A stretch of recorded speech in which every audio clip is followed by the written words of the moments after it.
A beautiful example here of the courage to go into the desire of looking at the what instead of the how. Um, and how the intelligence of desire comes through. So, for instance, I've been thinking recently, I really would like to just see only 4 clients a week.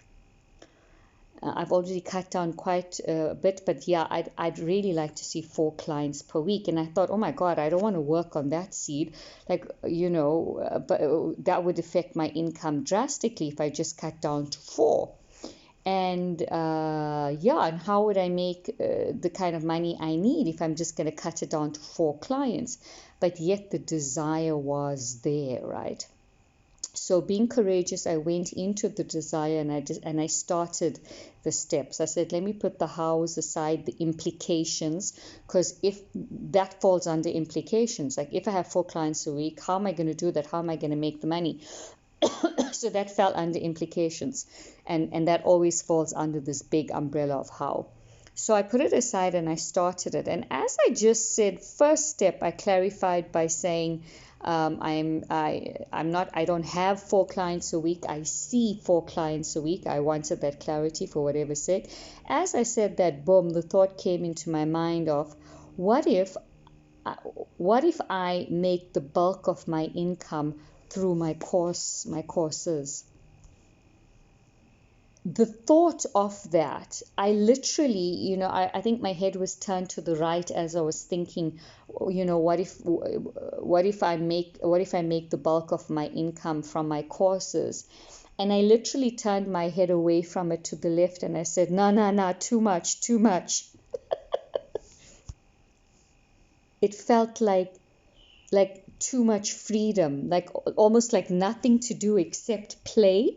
I mean, I'd do nothing. It would just be getting sold on the internet. I'd be doing fuck all, right? And it was so scary, a new chapter. It felt like a new chapter. It felt like the next level.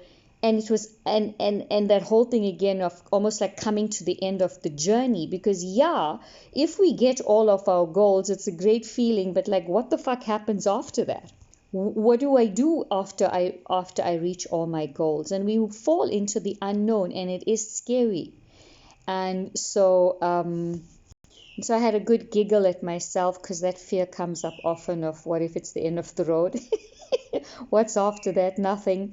But so the work, of course, is to keep feeling the feeling. If you ever hit something like this, the work is to keep feeling how hard it is to hold, is to just keep feeling how hard it is to hold that desire of, oh my God, what if I make the bulk of my income through my courses? So for me, it's just clear, straight fear. Very little excitement. All I can feel is fear. And that's fine. And because there's no excitement, it's not the time to do the seeds on it as well, right?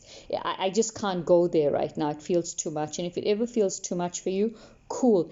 Keep feeling the feeling of it being too much to hold. What does that feel like for you? Does it feel like you can't breathe? Whatever it is, just keep feeling that. And then do the first thought. Do whatever you feel comes up. Like, I feel I need to do a few things of exploring where I could do channels of distribution for the course. I just keep doing that. So as long as we're feeling and then we're doing whatever practically comes up, that then starts laying the tracks for us to be able to hold this desire and then do the steps.